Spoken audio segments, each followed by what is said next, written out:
Top quality और consistent performance के लिए सिर्फ सिल्वर पंप्स। टॉप क्वालिटी और कंसिस्टेंट परफॉर्मेंस के लिए सिर्फ सिल्वर पंप्स, नाम याद रखना। आरबीआय खरात गटाचे राष्ट्रीय अध्यक्ष सचिन खरात सध्या आपल्यासोबत आहेत। आपण त्यांच्यासोबत चर्चा करू। सर, खरं तर कोथरूडमधल्या ज्या पीडित तरुणी आहेत त्यांना जे पोलिसांनी शिवीगाळ किंवा जातीवाचक शब्द वापरले, त्या संबंधित पोलिसांवरती अट्रॉसिटी दाखल व्हावी ही तक्रार घेऊन खरं तर आज सकाळपासूनच 11 वाजल्यापासून CP ऑफिसमध्ये तब्बल आता 3 वाजता आहेत, तरी पण तक्रार दाखल करून आणखी घेतली नाही। या सर्व गोष्टींकडे, या बाबीकडे कसं बघताय? मुळात जर पाहिलं तर छत्रपती संभाजीनगरमधून जी पीडित तरुणी होती त्या पीडित तरुणीला या 3 जे सामाजिक कार्यकर्ते आहेत यांनी राहण्यासाठी एक दिवस जागा दिली। यानंतर त्या जी पीडित तरुणी होती तिचा काहीतरी विषय होता आणि तिला सहकार्य मुलींनी केलं आणि ज्या सहकार्य करणाऱ्या तरुणी आहेत, मुली आहेत, या सामाजिक कार्यकर्ते आहेत, यांना विनाकारण उचलून घेऊन त्यांना पोलीस स्टेशनला नेण्यात जाताना त्यांना अश्लील शिवागाळ केली, त्यांना जातीवरून बोललं गेलं। महाराष्ट्र राज्य एकतर रयतेचे राजे शिवाजी महाराज, संभाजीराजे, फुले शाहू आंबेडकर यांच्या विचाराचं राज्य आहे। मुळात पुणे शहरामध्ये अशी घटना घडती हीच निंदनीय बाब आहे। मुळात महाराष्ट्र राज्यामध्ये जर पाहिलं तर ज्ञानज्योती, क्रांतीवीर सूर्य महात्मा ज्योतिराव फुले यांची पुणे शहराची ओळख आहे आणि याच पुण्यामध्ये जर ज्ञानज्योती सावित्रीबाई फुले यांचं हा पुणे शहर आहे आणि याच पुणे शहरात सावित्रीच्या लेकीला जर असं होत असेल तर ही अत्यंत निंदनीय बाब आहे। मुळात जातीवरून शिवी देणे एका महिलेला ही अत्यंत म्हणजे हा कुठला प्रकार आहे? सावित्रीबाईंच्या काळामध्ये शिक्षणाचा लढा देताना सावित्रीबाईंना याच असल्याच वृत्तीच्या लोकांनी दगडफेक केली होती, मारहाण केली होती आणि त्याच वृत्तीचे लोक आता असे करताना दिसत आहेत। मुळात पोलिसांनी असं करायला नव्हतं पाहिजे, कारण पोलीस हा रक्षक असतो, कुठल्याही परिस्थितीमध्ये भक्षक बनू शकत नाही आणि या प्रकरणामध्ये आंबेडकरी चळवळीतले कार्यकर्ते आदरणीय रोहितदादा हे सर्व कार्यकर्ते इथे बसून होते आणि बसून असल्यानंतर त्यांना मागणी केली होती की या प्रकरणामध्ये ॲट्रॉसिटी दाखल व्हावी, या प्रकरणामध्ये अश्लील जे वाक्य तुम्ही बोललेलं आहे तोही गुन्हा दाखल व्हावा, परंतु तो गुन्हा दाखल होताना दिसत नाही।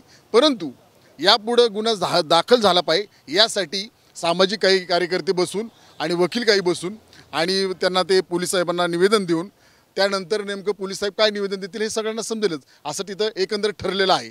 परंतु आमची स्पष्ट मागणी आहे की राज्य सरकार कोणत्याही परिस्थितीमध्ये देवेंद्र फडणवीस साहेबांना आम्ही विनंती करतोय की हे सरकार फुले शाहू आंबेडकर विचाराचं सरकार नाही, हे गोळवळकर आणि हेडगेवार यांच्या विचाराचं सरकार आहे। म्हणूनच महिला असुरक्षित आहेत आणि दलित महिलेला तुम्ही जातीहून बोलता, कुठला प्रकार आहे हा प्रकार? म्हणजे हा नवपेशवाईचा प्रकार आहे, हे स्पष्ट आमचं मत आहे। ज्या संबंधित ज्या तरुणी आहेत जे पोलिसांवरती आरोप करत आहेत, तर पोलिसांचं पण असं म्हणणं आहे की अशा प्रकारचा कुठलाही गुन्हा दाखल नाही, असं पत्रात स्वतः पोलिसांनी निवेदन दिलेलं होतं। ठीक आहे, पोलिसांचं त्यांनी पोलिसांबद्दल आमचा आदर आहे। मुळात पोलीस प्रशासनावर आम्हाला आज इथं बसल्यानंतर असं समजतं की दबाव दिसतोय, पोलीस प्रशासनावर दबाव आहे। नेमका जे छत्रपती संभाजीनगरहून जे प्रकरण इथपर्यंत आलेलं आहे याच्या मागे नेमकं कोण आहे, कोण व्यक्ती आहे ह्याचा पहिल्यांदा शोध घेतला पाहिजे आणि पोलिसांनी जे आज जे लेटर द्यायचं जे चालवलेलं आहे याचं दोघंही एक साईडला बसून ते लेटर द्यायचं ठरलेलं आहे आणि मुख्यमंत्री साहेबांना मी मागणी करतोय की तुम्ही या प्रकरणामध्ये लक्ष घाला ना। जर ह्या नेत्याच्या मुली असत्या तर या प्रकरणी ॲट्रॉसिटीचा गुन्हा दाखल झाला असता, लैंगिक प्रकरणाचा गुन्हा दाखल झाला असता। ही नेत्याच्या मुली नाही म्हणून त्यांना इथं दिवसभर बसावं लागतं, हीच अत्यंत खेदाची बाब आहे। तर एक सामान्य कुटुंबातल्या त्या मुली आहेत, फक्त तक्रार दाखल कराव्या ह्या मागणीसाठी सकाळी 11 वाजल्यापासून आता जवळपास 3 वाजत आलेत तरी पण बसलेले आहेत, मात्र पोलिसांकडून कुठलीही दखल घेतली जात नाही। आता यापुढची तुम्ही सर्वांची भूमिका काय असणार आहे? यापुढची भूमिका अशी ठरलेली आहे, आदरणीय सुजातदादा आंबेडकर साहेब होते, आता आदरणीय रोहितदादा पवार साहेब होते आणि मी स्वतः, आम्ही सगळ्यांनी चर्चा केली आणि आता सामाजिक कार्यकर्ते आणि वकील बसून नेमकं कोणती मागणी करायची आणि कोणतं पोलिसांकडून लेटर येईल हे आता एकत्र बसून ठरत आहे। त्याप्रमाणे आम्ही पुढे नक्की जाऊ। पण दुसऱ्या लेटरमध्ये जर पोलिसांनी अशी तक्रार घेता येणार नाही जर असं नमूद केलं तर पुढची काय पावले असेल तुमची? नक्कीच मी स्वतः महाराष्ट्र राज्याचे उपमुख्यमंत्री अजितदादा पवार यांना हा विषय मी भेटून स्वतः कानावर घालणार आहे।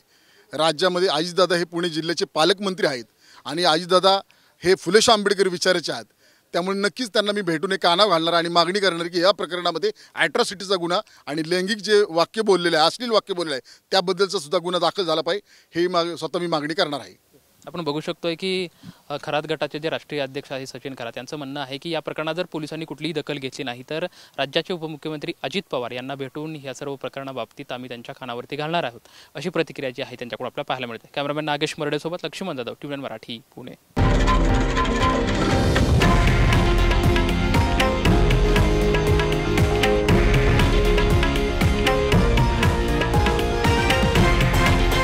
हे आहे देशातील नंबर 1 न्यूज नेटवर्क आणि आपण पाहत आहात TV9 मराठी, एकमेव.